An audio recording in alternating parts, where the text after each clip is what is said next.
This is Genesis 3, the fall of man. Now the serpent was more crafty than any of the wild animals the Lord God had made. He said to the woman, "Did God really say you must not eat from any tree in the garden?" The woman said to the serpent, "We may eat fruit from the trees in the garden, but God did say you must not eat the fruit of the tree that is in the middle of the garden. You must not touch it, or you will die." "You will not surely die," the serpent said to the woman, "for God knows that when you eat of it, your eyes will be opened, and you will be like God, knowing good and evil."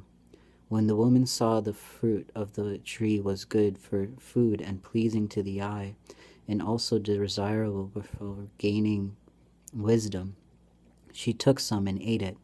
She also gave some to her husband, who was with her, and he ate it. When the eyes of both of them were opened, they realized they were naked. So they sewed fig leaves together and made coverings for themselves.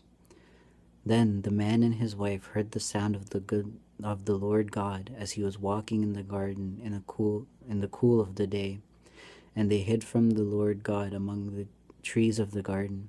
But the Lord God called to the man, "Where are you?" He answered, "I heard you in the garden, and I was afraid because I was naked, so I hid." And he said, "Who told you that you were naked?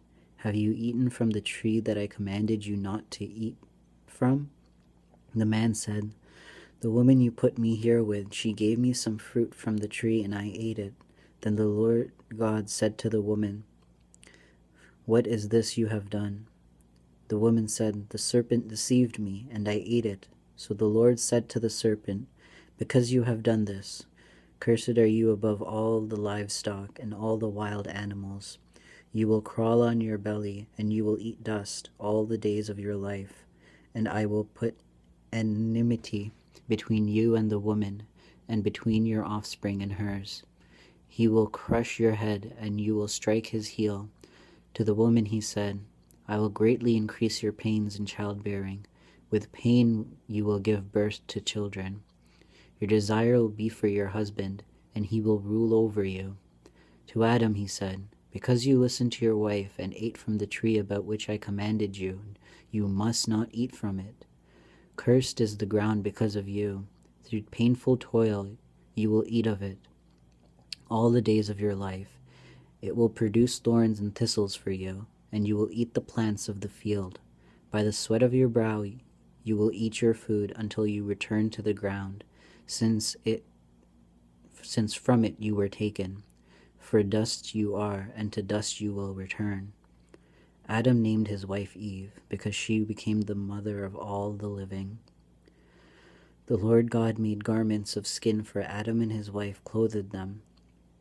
And the Lord God said, "The man has now become like one of us, knowing good and evil.